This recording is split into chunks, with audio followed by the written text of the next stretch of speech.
You're listening to the Faith and Other Oddities podcast, brought to you by the Raven Creek Social Club, where we talk about faith and other oddities.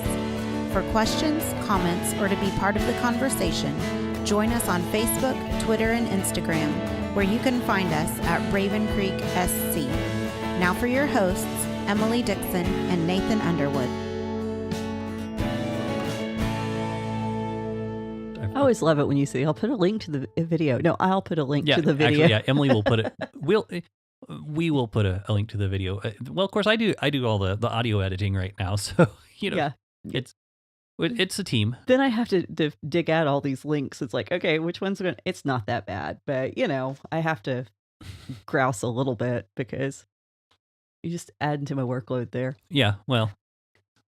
Hey, is there anything else people might want to see? I can mention in the show. Stop. No. What's your other favorite thing you saw online recently? But hey, if you're going to purchase something, by all means, use the links because that every little purchase gives us 2 or 3 cents. Goes to the Amazon affiliates. Yeah, we get a nickel or something. Yeah, if we're lucky. If we're lucky, yeah. But and we actually talked about this, and I'm going to put you on the spot. Maybe by the time this episode comes out, we'll get the resource page up on the site. Yes, that will list all the stuff that we've been sharing links to, and that way you'll have a quick access to any of this, whether it's a book or a podcast or. Well, in that way, and as the podcast grows, in numbers, as we get up, because I don't know how long we're going to go with this. This is indefinite. So if we get up the 100, 200 episode mark, then if there's a resource we've mentioned, you don't have to go through and scroll through and find everything. Try to remember which episode. Yeah. If you remember the resource, you can go straight to the page, the resource page, and we're going to try to have them cataloged neatly for you. But we'll have to figure out how exactly I want to arrange that. But so that's something that, yes, hopefully we'll be getting that done soon. My goal right now, because I know everyone wants this detail or whatnot, but after this episode, we'll have enough recorded from the day we're recording to get to the end of March. So that will give me, right now it's January, so that will give me enough to, hopefully I'll be able to just do a bulk of audio editing, and then I can have a few weeks off where I can work on the web page and on some of the other things. And just generally breathe. Yeah, spend some time with family and get my book finished maybe. Yeah, you and me both. We both have books in the editing process. I think you're a little further along. And mine is almost done. I basically have to do one more read through, find a graphic design person, and then format. That's it. Mm-hmm. Like I'm literally that close. I've got one more brush with editing. That's it. That's all. It's just maddening. I've been working on mine for so long. I've been working on mine for years, so. Yeah, well, we both have, and that's the problem is we got, there's always a new project, and it's like, oh yeah, that one's going to wrap up, so I can go ahead and start, but then actually finishing what we thought we were going to wrap up. Right, well, it's right now, like I mentioned, it's January. We were actually only supposed to have 3 episodes up as of today with our original plan, but then we kind of got our timeline boosted up. Thanks, Joe. Yeah. So, but no, it's been great. Put us on a really sharp learning curve and made us get our stuff together and get going. There was no procrastination allowed at that point. No, and so it was a good thing. And we're that's one of the things that we're grateful to Joe for, is he kind of keeps us motivated to stay on it, because it's not just about whether or not we get bored with this now, because there's someone else involved, and there's also, now we have people supporting us, so those people they're holding us accountable too. Exactly, and people seem to enjoy what we're doing, and that's crazy to me, because we were talking about this with our niece, who we have one who is very, very talented artistically, and the things that she could do with the technology that's available to her today that were not available to us. So we're in the middle of nowhere, Oklahoma, and I know we have people now in Turkey and Ireland and France. We got one in France. We got a couple in England. I guess is that UK? The UK is United Kingdom. I don't know the correct way to refer to it, but I think we have someone from Germany listening. We've got we got a group of people up in Seattle. Yeah, there's a lot of visits from There's Seattle. a whole bunch of visits from Seattle, and we're talking unique visitors. Not I say a bunch, like 30, but that's a lot for our page. And I want to encourage people.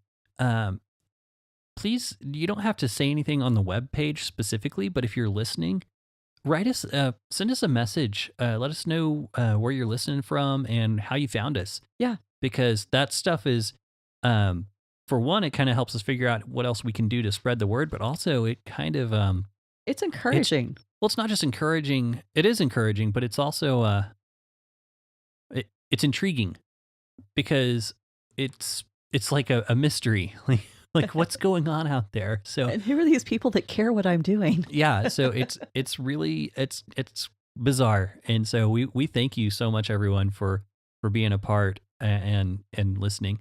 So and so I think I've kind of rambled a bit long. I got far afield of what we were talking about originally, Yeah, but and it's always funny because we have such a hard time getting started, and then oh yeah, once we pick a topic and start talking, then we branch into 5 more. well, yeah, but yes. So Speaking of branching into 5 more topics, yeah. so So today, what is it we're covering today? we're going to talk about the rabbit hole that I fell into when I started researching for the prior episodes. This happens to me quite frequently. So we're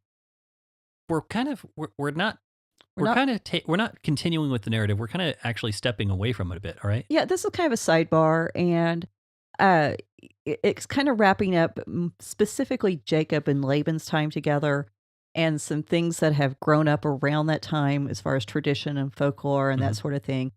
And then we're going to return to Jacob will be next week for everyone listening, and kind of continue his meeting with Esau, the wrestling with God. And I know you're ready to get to that story. That story's intrigued me for a long time, and so I can't wait for that to come back. And I know that air date wise, it's going to be, I believe that'll be the first one we do in April. I think so. First or second one that we do in April. It'll be pretty early on, but that's going to be a long time, even for me, for recording, because you're probably not going to come back until sometime mid-March, somewhere in there. Yeah, because I got a grandbaby who's going to show up somewhere in there. So Yep, little yeah, little one. I almost said her name. I don't want to. yeah. We try not to give the kids names on air, but if you know us, you already know her name, Right. So. And so that's exciting. Yeah, Emily is grandma. Which totally confused your daughter because she thought that meant that you were a grandpa. Yeah. Yeah, that was kind of funny. I'm like, nope, I'm not going to be grandpa for a long, long time.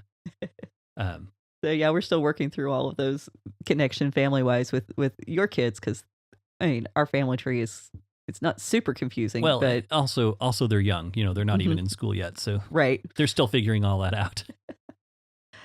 So Which, I have another really funny story about that, but I'll save it for later. yeah, save it for another time when we're struggling to try to talk. So we're going to look at some things, like I said, that have kind of grown up around these stories. And one of the things that we're going to look at is kind of introduced in Jacob's speech, which we finished up with last week to Laban, where he gets angry. Right. And he specifies that 20 years that he had spent in Laban's service. And, you don't just go for an overnight trip and then stay 20 years someplace. Most of us don't. Well, I do have a few friends who said they were going to stay for a night and wound up staying months at my house. I will say that does sound like something I might have done when I was single, This is true. because I didn't really have a plan for anything really at all. But so yeah. So he goes to find a wife and Because- winds up getting a job. Yeah, well, and the fact that he spent so much time there, there's a lot of questions about, why did he stay? And was it more than just getting a wife? Because technically, as we mentioned last week too, he could have picked up with Leah and left at the end of that 7 years. Right. So he was there not only the 14 years that he needed to work, he was also there an additional 7 years, or 6 years, sorry, I can't do math, just hanging out and getting rich. And so there's, and when you think about it in those terms, that's an awful lot of sheep that he was taking with him. And so Right. who knows how long he was doing that. But the rabbis and the sages, they really wanted to try to answer this question and to do so in such a way that it was flattering to Jacob. And so they started, like they do, filling in the blanks with some very interesting stories. And one of these stories is written in what we know as the Book of Jasher. Now, the story essentially goes like this, and it says that Jacob was there to study the Torah, which had not been written yet, but he was there to study the Torah with Shem, Noah's son.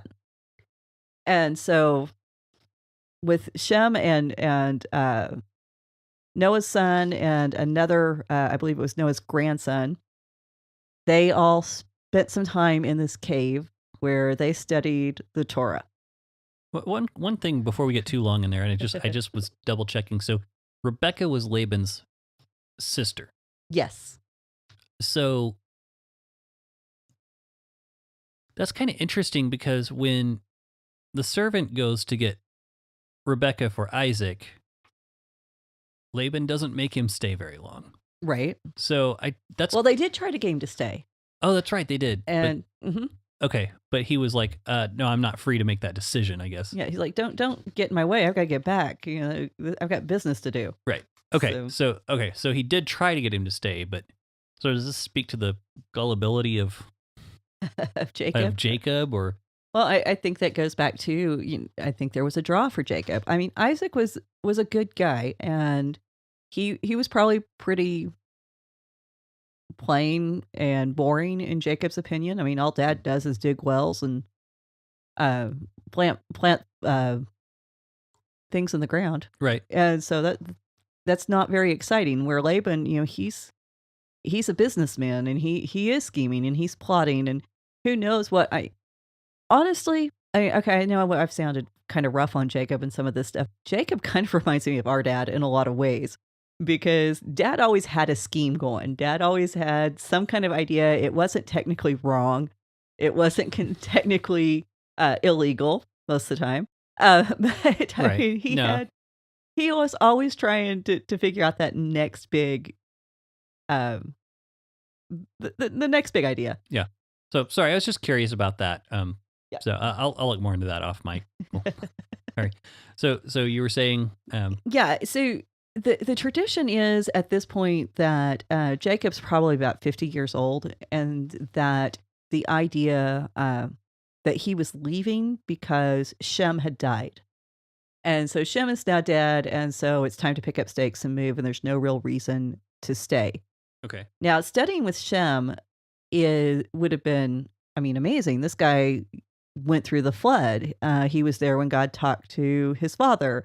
He was the one who supposedly gave the sacrifices instead of Noah, or on behalf of Noah, when they left the ark. Okay. Now, the Bible doesn't say that. Again, folklore. But Shem had a very high status. Yeah, that's the word I'm looking for. This is why we got to have Nathan to finish my sentences.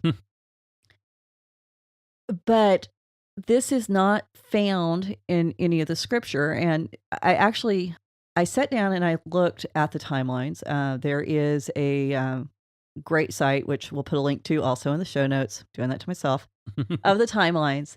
And you can play with it to see where the lives overlapped. Yeah, I think you mentioned that before. Yeah. You were playing around with that the other day. And it kind of depends on how you do the math, whether it was possible for Shem to be around when Jacob was born. Right. We do know that Abraham was definitely alive when Jacob was around. There's more overlap with the timelines of what you realize until you sit down and actually see it portrayed. Because once the Bible finishes up their main mission, a lot of times you'll get that, and he died, and he was buried. And the thing is, he didn't die at that point. He died later, but that was just the most significant thing in his life that had been concluded, and now he was going to go walk with God and be a great guy. and death was going to be somewhere to follow. Right. So these stories, if you want to read them, they're found in something called the Book of Jasher. And the Book of Jasher is mentioned twice in the Bible. And if you want to look up those scriptures, that's in Joshua 10:13. And that's the account when the sun stood still. Right. And it just says, this is written as it's written in the Book of Jasher. The other time it's mentioned is in 2 Samuel 1:17, and that's when David laments over Jonathan and Saul. Okay. The problem is we've got these books out there that are claiming to be the Book of Jasher. Right. And you can order it on Amazon. You can read PDFs online. It's out there. And I wanted to talk about this book, what's out there, because I've had interactions online with Christians who have said, "Oh yeah, I've read it. I've got it." They are 100% convinced that they are reading the Book of Jasher as it's referred to in the Bible. Right. It's not.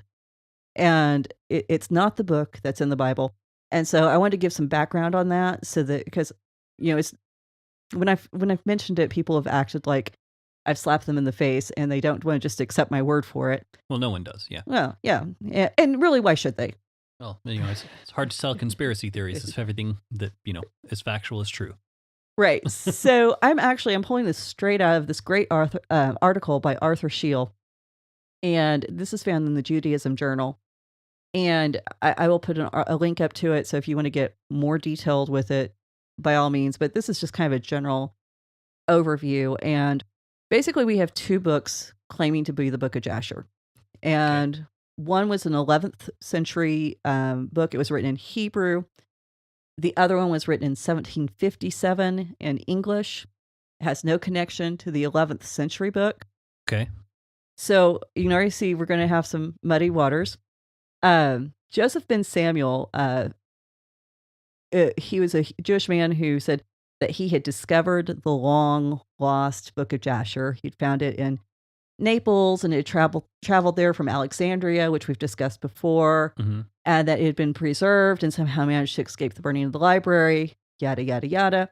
But it was all just a big marketing campaign. Right. Because who's going to check this out? I mean, in the 11th century, who's going to be able to go back and fact check this at all? And he had written this very interesting collection of stories, and it was so convincing that until 1828, nobody even really questioned whether it was legitimate or not. Right. So it was around for a long time, and it does have that era of antiquity. I have not read it in Hebrew. I've read English translations of parts of it. But evidently, the Hebrew is so close to the biblical Hebrew that it appears authentic. Interesting. So, yeah, because it was accepted by Jewish audiences. This wasn't like people who had no clue, hadn't studied the Torah, hadn't studied Talmud. Right. These are people who this is a language they spoke, or at least had read, maybe hadn't spoke, because the whole thing of the Jewish language, Hebrew language, that's a whole other saga in and of itself. But basically, this guy announced that in 1828 that he was going to... You're talking about the other... Wait, you're still talking about the first one. Okay. Well, I'm sorry. This is... Are we still talking about the first Book of No, Jasher? we're going to the second. The second one. Okay. Announcement made by a guy named Philip Rose. And he suddenly announced that he had found a copy of the Book of Jasher, a scroll that was found in Persia, and that had been purchased by Charlemagne. So once again, we have this great pedigree that sounds all impressive that people can't substantiate, but they can't disprove it either. And at the same time, when he published this article, this letter to the editor explaining his intent that Philip Rose's translation was going to be available, this guy named Moses Samuel said, "No, wait, I've found a scroll in North Africa. That's the real Book of Jasher, and I'm going to send it out." So, okay. Yeah, and this is this is just great for us to learn, what's out there.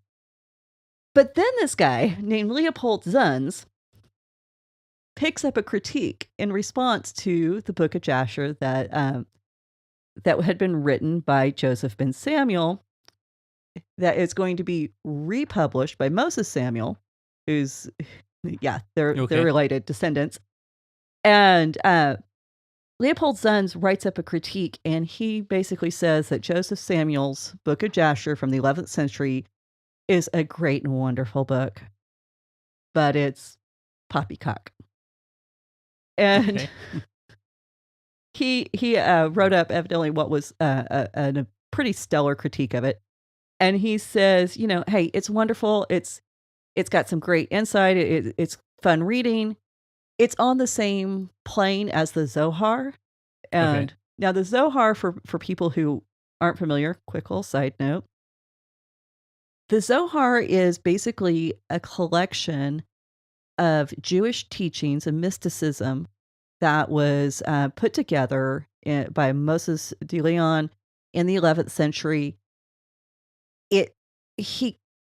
He made it. He took all these individual accounts and put them together in a way that they were more coherent and they flowed.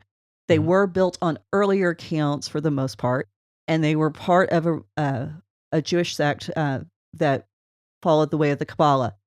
And if you've heard of the Kabbalah, it's probably because Madonna was practicing Kabbalah. Yeah, and various other movie stars and singers have been have gotten into it, or say they have. It's there's usually whenever they do that, they're not really fully following it, but they're following some kind of version of it. I guess there's some derivative type of religious aspect of it.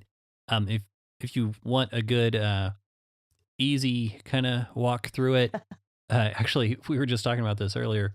Alan Moore, if you don't know that name, who has also claimed at points to follow the Kabbalah. Who also claims to be a Kabbalist. He is he wrote a series. Oh, I'm trying to think. He wrote The Watchmen, or Watchmen. Sorry, there's no the in it. The title is just Watchmen, and which is currently available on Netflix. Is it on Netflix now? Yes. Oh, hey, I haven't watched it in a while. I have the DVD somewhere, but so he wrote the story that's based on. I don't think they reference him in the credits for the movie because he's kind of an interesting character. He's kind of distanced himself from a lot of his work for whatever reasons that he has. But he wrote a series called Promethea. And now I will warn you, there's some comic book nudity here and there. There's lots of strong language.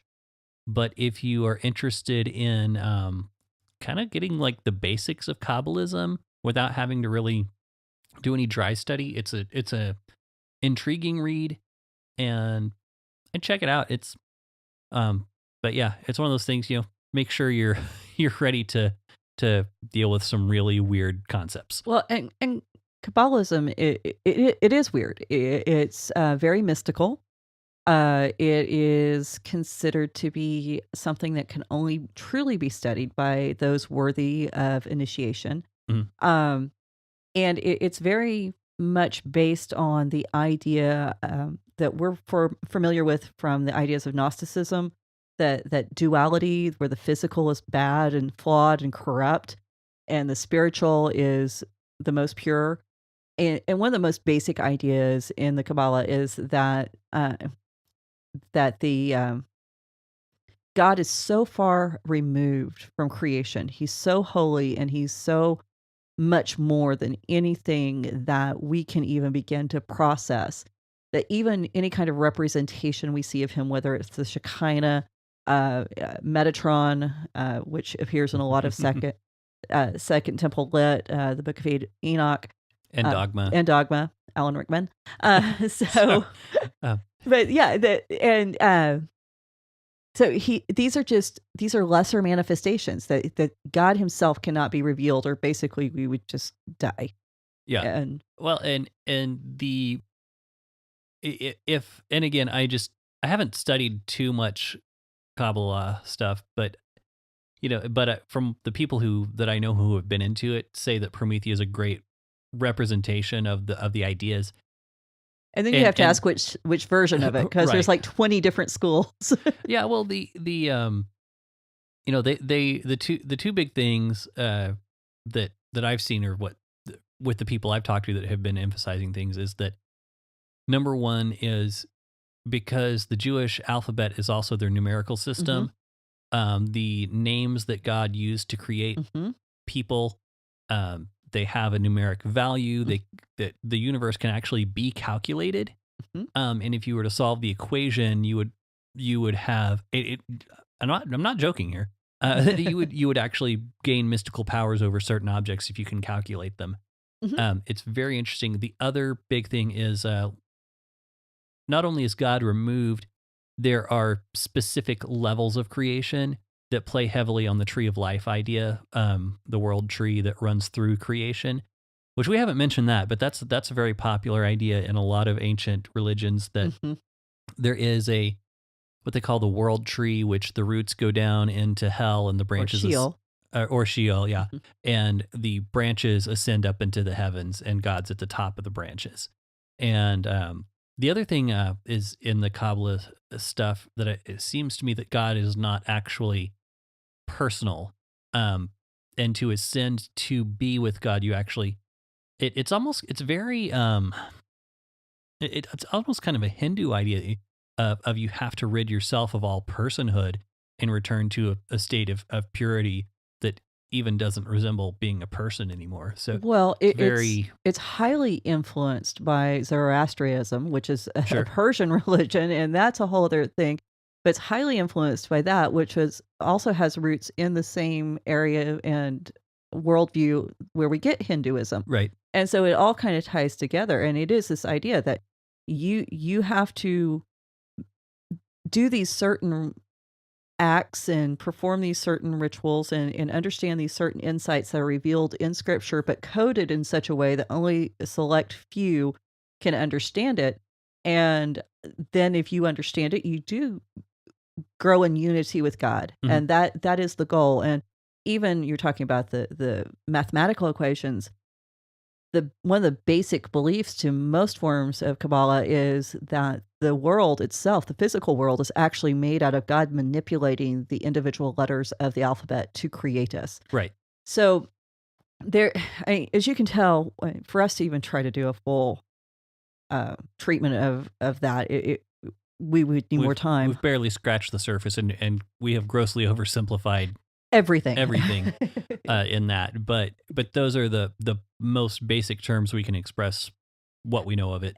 And that was what Lunds was trying to describe this Book of Jasher in his article. He's basically saying it's at the same level that this is that the Zohar, which is the Zohar is the primary text. Once it was written, it became adopted as the foundational holy text for Kabbalists. Right. So now we know that there's a lot of debate on how great and reliable that is. And it kind of just depends on who you ask. Hasidic Jews value it highly. Nachmanides was a Kabbalist. So you've got some really very influential Jewish leaders and teachers who ascribe to this view. And, I think we need to be very careful with it, because we are dealing with, it can break down into mysticism, straight up mysticism, and not in a good way mysticism. Right. It can break down into Gnosticism very quickly. And then into magic practice as well. Pretty much. And it becomes very superstitious. And even Ben Sirach, who I think we've talked about him on some of the episodes. Yeah, we mentioned him before. He even warns against studying some of these things. So we, very careful with this thing. We don't really endorse it. So anyhow, basically what happens, we're back to the Book of Jasher. Lunds has given us a proper perspective for this Hebrew work. And now I don't know what happened with Philip Rose. He kind of fell off fell off the map. But in the meantime, this guy named Jacob Iliv, who was a Christian deist. Why am I saying deist? That's a cool word. Deist? What would a never mind. Hey, we might have found a term. Let's Yeah. a Christian, That's a way back call. Sorry. yeah, a Christian deist who'd written an English book that he called the Book of Jasher. And it was written specifically to undermine Judaism by discrediting Moses. Interesting. Oh, yeah, because things like Jethro, who's not really Jewish, Mm-hmm. he's a pagan. This is how the Book of Jasher presents him. The Bible kind of might paint a little different perspective. Yeah, it kind of mentions towards the end that Jethro does accept Yahweh as the one true God. Exactly. And in Ilev's book, the Jethro is created with giving Moses the law instead of God himself. And very, very anti-Semitic, anti-Jewish. Mhm. And it was very quickly recognized as a fake. And actually, he was in prison for 3 years for daring to write this book, which I kind of thought was pretty awesome. Well, it's fraud. It is. It is. It's fraud. And I'm like, it's about time. Can you imagine if we enforce those rules on the internet today? Oh my goodness. Yeah. That, Hmm. yeah. We shouldn't get into that. Let's go. Right. So, okay. So Moses Samuel, he did in 1840, he did republish his grandfather's Book of Jasher. Okay. Or great-grandfather's Book of Jasher. And he printed it in English. He did so because he was very pro-Israel. Even at this point in 1840, there was this push to get the Jews back to Israel. Mhm. They were really trying to make that happen. And he felt that if he could translate that Hebrew work into English, then Christians would support the cause of helping get the Jews back to Israel. Okay. And so that's why it's out there. So all of that to say, what's on the internet, what you're going to buy on Amazon that's called the Book of Jasher, is not the biblical book. It's not the one mentioned in No. the sorry, I Yeah. forget which books you said. Judges and Samuel. Judges and Samuel. Okay. Or Joshua and Samuel, sorry. And it's interesting. It does draw on some early traditions, but this is why we've got to be careful when we're looking at something. Just because it's old doesn't mean it's reliable. Right. And I don't know how many times we've talked about this. I don't think we've talked about it on the show, but like the Nag Hammadi library that was discovered, full of Gnostic writings. Mhm. This is where we get the Gospel of Thomas. I'm trying to think of some of the other ones, the Gospel of Mary. There's a Gospel of Judas out there somewhere. Yeah. Which I don't know how he wrote that, but It's kind of hard when he must have written it really quick. Right? Yeah. Maybe that rope was really long. Yeah, but real quick, that was you're talking about just because something is old doesn't mean it's reliable. And I used to work at a music store, Mhm. and one of the things that we did, we bought and sold used equipment because used guitars. A lot of people don't realize this.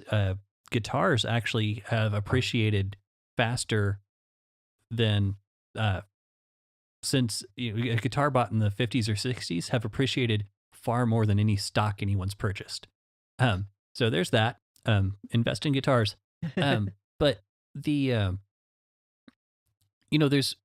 you get really good at spotting differences between a real guitar and a fake guitar. Mhm.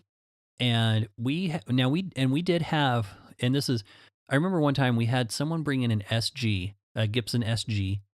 We'll put a picture in the show notes. Translation, that's an old guitar.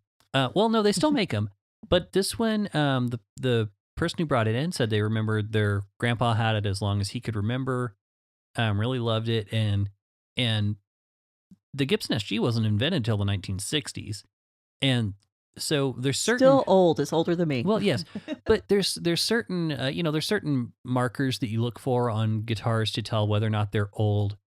But there was just something off about all of this stuff, and one of the biggest things that you'll tend to see on people doing fakes, especially newer fakes, the finish is different, Mhm. and the finish on the old guitars will crack. They call it checking, and they'll have all these little cracks in it. This was the thing that kind of threw us is. This had that old guitar cracked look to it. And because not only does it just crack, because you can get some cracking on new guitars if they're not taken care of, but it was actually starting to get kind of gummy like the old finishes would. I know there's a lot of technical detail, but it was, I just remember after it being done, after we sent the person on, and we we hated telling people that, hey, this is a fake guitar, because oftentimes they didn't know.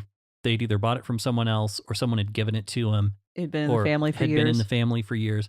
And, but yeah, it was one of those things like, with as old as this thing has to be, it must be the real deal, but something's not right about it. So It was an old fake. it was a really old fake. So yeah, I mean, even in guitars, not just literature, but yeah, just because it's old doesn't mean, yeah. So that's, sorry, that was, No, I I don't know if that illustrates the point or just is a fun story, but go ahead. Well, I mean, and that's a thing that we need to keep in mind, because we can't just assume that because something was written that everybody who wrote in any particular day and age had a pure heart or pure intentions. We know that's not true today. We probably know that even more today than people did anywhere in the past. Right. And so, can old books, old manuscripts tell us something? Absolutely. They can tell us about the character of the people alive. They can tell us a lot about habits and lifestyle and things like that. It doesn't mean that it's reliable, but most importantly, it doesn't mean that it's inspired. Right. Well, and we also tend to think too that we overplay oftentimes the the lack of literacy in ancient cultures, where there you might have people you might not have as many literate people as we do today, but at the same time, The people, there was enough people reading that, one, you could standardize a language, so that's Mhm. important. But the writing tools were not as rare as we tend to think they were. Mhm. So that's something else too. well, and they learned how to make do. I mean, they wrote on pottery, they wrote on clay tablets. Parchment was amazingly expensive, and that was probably the rarest. But there were other means available. And the other thing too, the people who were literate were exceptionally literate. Right. And the qualifications to get a doctorate today are nothing compared to what they were even 500-600 years ago. Well, yeah, and that's one thing I love, that in the ancient world, your education was not considered complete. And you went to school, you learned three things. You learned to think critically, argue persuasively, and read and write. Mhm. So you could break that into four things, but technically three, depending on how you divide them. But it's called the trivium. You would learn that. You would learn those three things, and you would become a proficient rhetorician before you even selected your major, quote unquote. They didn't call it a major back then, but before you selected your field of study. But they believed that if your mind could do those three things, then you could actually pursue any type of career you wanted to. Kind of total opposite of teaching to the test. Yeah, well, and it's totally opposite of how we do today. Nowadays, we have people we're teaching them to read and write before they can do anything else. And then before they have a chance to do anything else, we tell them, hey, you got to pick out what you want to do. Right. And then dedicate 4 to 8 years learning to do the bare minimum required for that task. And then they might not even want to do it once they get there. Okay, so true story. I feel strongly about this. Sorry, go ahead. Yeah, true story. I actually, when I got my degree in psychology, at the end of that course, course of study, I went and did my internship, spent 2 weeks at an intensive outpatient drug rehab center, and realized I'm in the wrong field. Right. And so, I had wasted, well, I didn't waste it. I've been able to use that degree for other stuff, but it's certainly not anything that's going to get me a job, Right. because I shouldn't be allowed to go into psychology as a profession. Okay. I'll just be upfront. But anyhow, that's a cautionary tale about not only the problems with education, and we're actually going to move away from the Book of Jasher, and we're going to talk about another writing. And again, as I was reading the Jacob story, and I noticed that Laban had nakashed, as again we said, that's really bad Hebrew English mashup there, that he had divined that Jacob was basically good luck. Right. I had decided that I needed to look into that, and I found another article. Of course you did. And I fell into this, and this article was actually, I was so pleased to see a name, because when I started looking into this, Now, real quick, I do want to mention a lot of times when you're talking about an article, you're talking about articles from journals and Right. not just HuffPo or something like that. No, It's- this is not BuzzFeed. This is not. Yeah, it's it's not even LA Times or not LA, The New York Washington Times, Post New York or- Times or any even legitimate newspapers. You're talking about peer-reviewed journals. academic So- journals. So Yeah. it's not just So the you know, people who know what, Billy Bob's blog of Right. weird things right, and like us. exactly, that's where we are. But we want to point you to better sources. And so this is a peer-reviewed journal. And oh my goodness, did I not get the journal's name? I did get the author's name. I do know Tyndale published it. Tyndale's a good name, so if you're to keep in mind. But we referenced him on the divorce episode, David Instone Brewer. Mhm. So when I saw his name, I was really excited because I know all of his other stuff it's on point, it's accurate. Right. And so I wanted, when you find somebody you can trust and they're writing about a topic, that's always kind of a little bit of relief, and you feel like you don't have to spend so much time vetting your source that way. Right. So, because as I was studying about the Nakash, which I decided to lay aside, we'll come back to that later, that term. We'll talk about that actually with Joseph. I found this story, and basically the story it boils down to one thing, that Laban and Balaam are the same character. And real quick, Balaam was the prophet who prophesied against Israel that the angel stood in his way, and Balaam's donkey refused to go forward. Right. And so Balaam winds up beating his donkey, trying to get it to go forward, and the donkey turns around and informs Balaam why he needs to back off. Right. And it's, so this donkey talks. And now the immediate problem when I saw this was like, wait a minute, that's like over 400 years. And I knew that lifespans were starting to shorten at this point. Sure. We don't have any Methuselahs left around. So, but this intrigued me because I'd never heard it before. Right. And Now, is the theory that it's the same person or it's the same character in the story? Well, okay.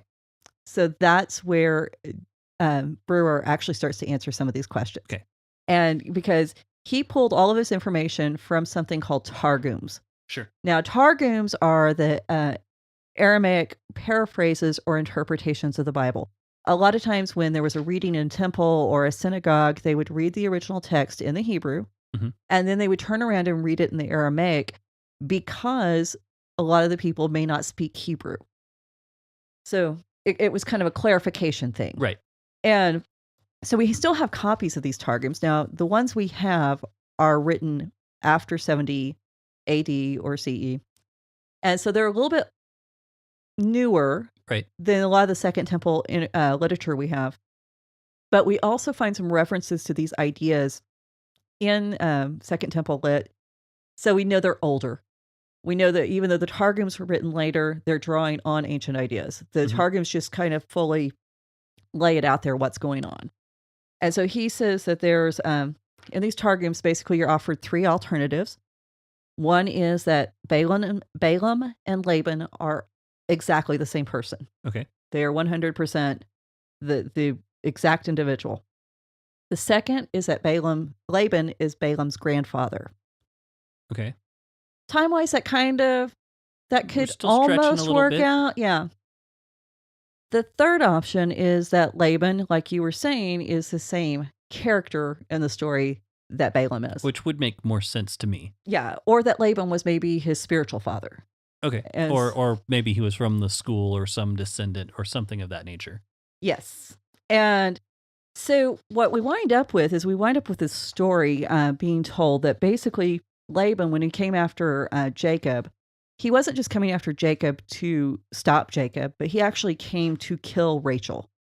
That Rachel had stolen his idols. Mhm. Rachel was also giving birth to the child that would give birth to the Messiah one day. Sure. And so he chases them in the story all the way down to Egypt. And that's where they take refuge. So then, according to which story you listen to, Jannes and Jambres tried to convince Pharaoh to kill Rachel's son. Okay. Now, those names appear in 2 Timothy 3:8. Now, are those those the midwives? Nope. No, who are They are the magicians. the magicians? Okay, sorry. Okay, yeah. So these are, in one story, these are Laban's sons who are trying to convince Pharaoh to kill the children of Rachel and Jacob. Interesting. Okay. Yes. And so then when they go into the desert, after they leave behind the magicians of Egypt, this is when they encounter Balaam, the prophet. And so just like the children of Israel did in Egypt, coming out of Egypt, so Jacob and Rachel supposedly encountered Balaam again. Mhm. So, and that's when things really start to get interesting, because this seems like, okay, that's just a really weird story, until you realize that Matthew 2 picks up on all this. Okay. So, one second. So, in Matthew 2, and I've got this marked. So, I'm not going to read all of Matthew 2, but well, I have the page before it marked. And it's where when Herod is killing the children, Matthew says, then was fulfilled what was spoken by the prophet. A voice was heard in Ramah, weeping a loud lamentation, Rachel weeping for her children.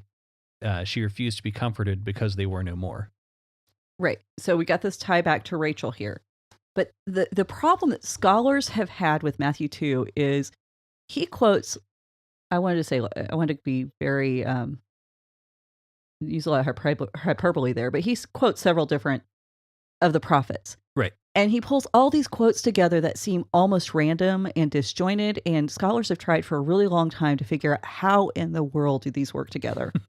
And how is he interpreting these to mean what he's saying they mean? Right. And so this is really, it was troublesome, and it's one of the major critiques that Jews today offer up against Christians. They're saying, oh yeah, well, you've got these things that you say are prophecies for the Messiah, but are they really prophecies for the Messiah Right. when you've pulled them out of context? And so I decided we're just going to work through what Matthew offers. And the first thing Matthew does is he offers a quote from Micah 5. Mm-hmm. And he quotes the verses 2 and 4, but he puts them together. And it was about the child being born in Bethlehem, the child being a shepherd to his people, and he is Messiah and he is king. And those are the 3 points that Matthew pulls out of his kind of almost mangled quoting of Micah. And so, of course, as we talked about last week, Rachel died outside of Bethlehem. And so Bethlehem is tied very tightly to the death of Rachel. Rachel's the only woman who's identified as a shepherdess in the entire Bible.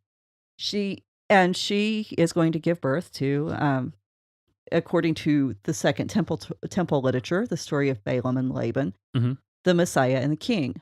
Right. Now we know that the Messiah and king actually comes through Judah, but we'll get there later.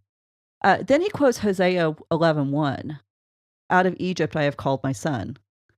Right. And so now we're back to that story where Balaam/Laban chases them into Egypt, and it's following that same story that was being told about Balaam and Laban, but it's also the story that was played out in the real life world of Jacob and his sons. Right. And it's actually this Targum of Pseudo-Jonathan that 100% identifies Jannes and Jambres as Pharaoh's magicians.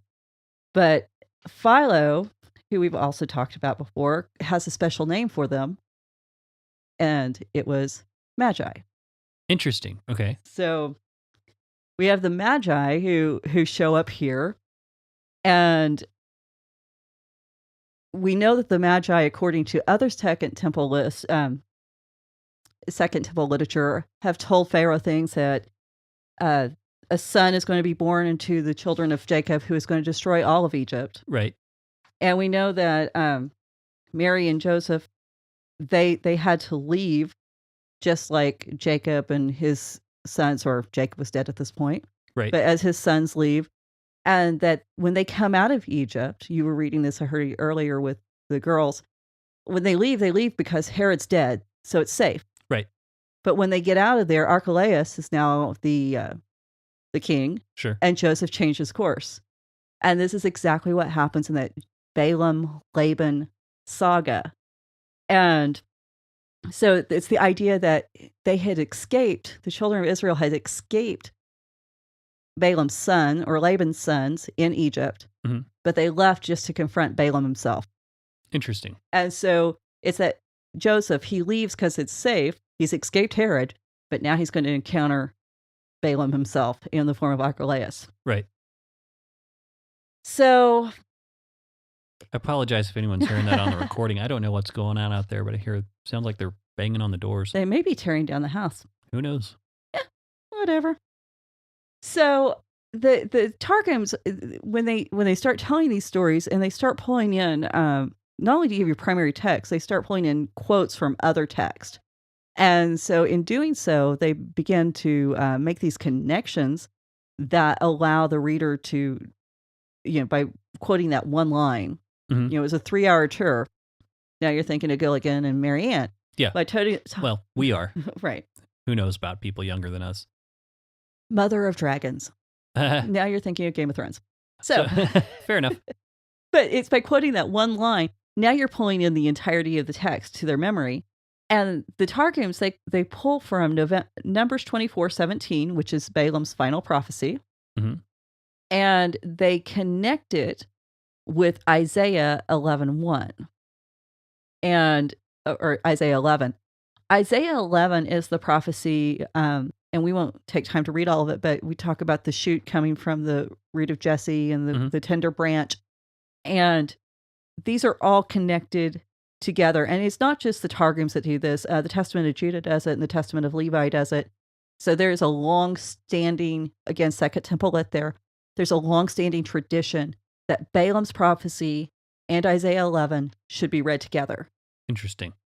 It really is, because we think of Balaam as being a horrible guy. Right. And I mean, Revelation doesn't have positive things to say about him. The children of Israel killed him. He's prophesied against Israel because he's been bribed. But his prophecy had a lot to do. If you read the final prophecy, which is in Numbers 24, one of the two elements that stand out is, one, there's going to be a scepter and there's going to be a star. Now we're back to Matthew 2. One of the primary elements in Matthew 2, So scepter and a star. Yeah, the star. That was what I was going to. Now, the scepter's a little bit more obscure. And the reason why it's more obscure is because Jesus is called a Nazarene. Okay. For many, many years, and I think I was taught this, and I know you probably taught this, we were taught Jesus was called a Nazarene because he lived in Nazareth. Right. It's probably not accurate. And according to some archaeological finds on spellings, and basically to get Nazarene from Nazareth, you're going to have to play fast and loose with the Greek. Okay. It's not, or the Hebrew. It's not a good look. But the thing is, a much closer word to Nazarene is found in Isaiah 1:11. That branch, it's a netzer. Okay. And so a netzer becomes a scepter. Gotcha. And so now we've got that connection that is very, it's very concrete. And so Matthew, as he's walking you through this stuff, he's not referring to the Rachel story. He's not referring to anything to do with Laban until he gets to that one verse that you read. Right. Rachel crying for her children. And it's like, in case you lost the plot, I want you to focus your attention right back here. And he's quoting Jeremiah 31 right there. Mhm. And Jeremiah 31:15, Rachel crying for her children. And he's pointing his readers, not just is God going to bring the children of Jacob and Rachel out of Egypt and do so safely, he's going to do it in such a way that all the children from Egypt and beyond, they're all going to be reunited, and they're going to be reunited under a new covenant. and that they're going to be collected as a family once again back in Israel. Right. Now, this was pretty normal in Jewish teaching. Brewer says it's called a prom, Okay. Proem. Okay. And these were taught in the synagogues and temples alongside a primary text. And the thing is, we have hundreds of these saved from that same time period. And we know what the form looks like. We know how they work. And basically what the writer would do, he'd say, okay, here's our primary text, even though he'd never mention it because you were supposed to already know supposed to know it, yeah. And here's how we're going to explain it. And we're explaining it by pulling all of these little quotes from the different prophets, these 1-line, 2-line. Right. And we're going to put them into this argument to support what we're trying to convey to you. And this was a normal teaching method. Right. Well, and that was actually, I mean, you see that in Jesus. You say it's like a normal teaching method. You see that when Jesus argues with the Pharisees, and you see him cite things like, who's the greatest, or who's the greatest? No, that's James and John. Sorry. Which is the greatest of commands? Well, he's not the Pharisee's not asking because he wants to know. He's not just curious. He's testing to make sure that Jesus knows his Bible, and basically saying if Jesus can't even cite the greatest commandment, then then we can just discredit him. And so you see that where he says, you shall love the Lord your God with all your heart, your soul, your mind. We didn't have verses at this point, so right. we had quotations, and that's how you remembered. And whenever Jesus says that, because the command itself is longer than just that line. Right. The command goes into studying Torah. It goes into reciting it with your kids and teaching it to your children. So that's the whole of the command, is when you put all that stuff with it. And I believe it's Deuteronomy 6, is that verse 9? It's chopped up in there. So, it's not just 6, yeah. But yeah, so when Jesus says that, he's actually referencing the whole command, and whoever was with him should have known, hey, I'm referencing this whole command here. And so that's when, but that was very common to do. Right. And again, because you didn't just have verses, which I actually, and me, I understand the verses are there to be able to find stuff. But I can't remember numbers. I have such a hard time remembering numbers anyway. But to me, it is, I think we almost have kind of a disservice, but that's a whole nother topic. Well, we divide it up in the wrong spots a lot of times. Exactly. And then we have that disconnect. And I think one of the things that this really drove home to me was how much we need not just the Old Testament to understand the New Testament, but that Second Temple format, that Second Temple understanding, where the story of Rachel and Jacob going into Egypt, where Laban is this evil person, so evil that he comes back as Balaam, whether literally or figuratively, spiritually, whatever, I don't care. He's still very connected. When you have that laid out that way, now we can understand what Matthew 2 is really doing, what Matthew's trying to accomplish. He's using the means that the audience is very familiar with. Scholars in our day were confused because they had no idea that Matthew had an agenda. Right. And I mean, they knew he had an agenda, but they didn't realize that he had an agenda that was following honored traditions. Right. And so I think, it's kind of fun with this episode because we start out, Book of Jasher isn't what you say it is. But here's this other story that, even though may not be correct or factual, right, the writers of the New Testament still took it and ran with it because it helped the audience get it. Yeah. And so there's got to be that balanced approach when we're dealing with old books and writings. Well, and actually, that's one of the things you and I talked about this. And I mentioned early on we were talking about the divine council, worldview, things like that. How, the analogy I used was seeing the trailer versus seeing the movie. And actually, after watching Serenity with Naomi, I realized that that's probably the better analogy. If anyone's ever seen the movie Serenity, you know that it's a full story. It's a complete story. You have a beginning, you have a middle, you have an end, and you have everything you need to know those characters.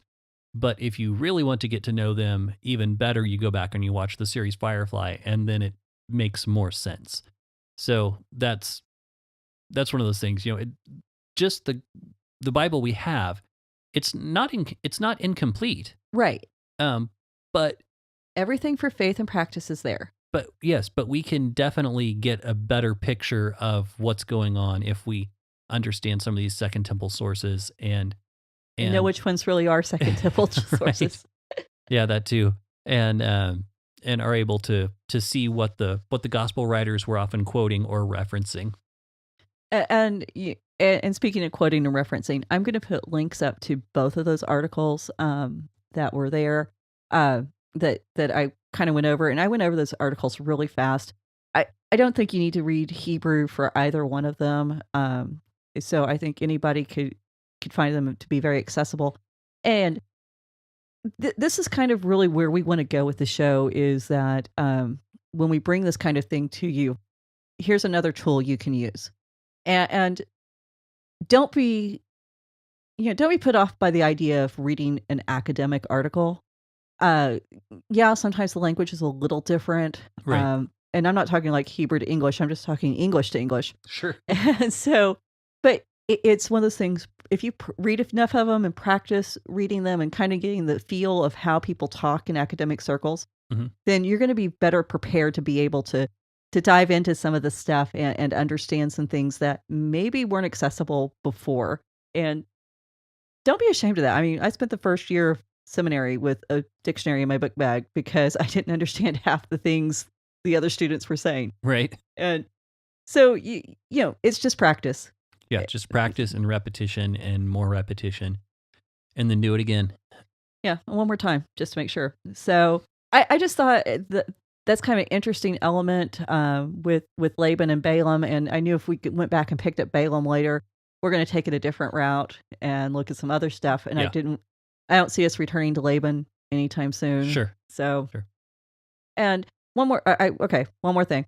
So when Rachel did die outside of Bethlehem, one of the things that has been speculated is that it was for the specific reason that God could not have an idolater return and be a huge influence in the Promised Land. Interesting. Yeah. And so that's the reason why you can read her naming of the son of my sin, as one of the Midrash suggests, as a confession. And that in that confession, she was restored to her place of honor. And that's the reason why she's remembered in Matthew 2 and in this story of Balaam and Laban. Wow. So it all just, it works beautifully. There's a depth of richness there that we just don't see otherwise. Right. So. No, that's interesting. So was that all for this week? That's all for this week. All right. Well, everyone, thank you so much for listening. Another really crazy discussion. So we hope you enjoyed it. If you did, please write us a review, share us, subscribe, all those things. If you want to be part of the conversation, hit us up at ravencreeksc.com, where you can find our Twitter, Instagram, and Facebook. You can just go there directly with Raven Creek SC. If you really, really like what you heard, hit us up on Patreon, patreon.com/RavenCreekSC, where you can donate to the cause and help keep us going. But anyway, thanks again for tuning in. We really appreciate it, and we hope to see you back next week. Thanks for joining us. Bye. Bye.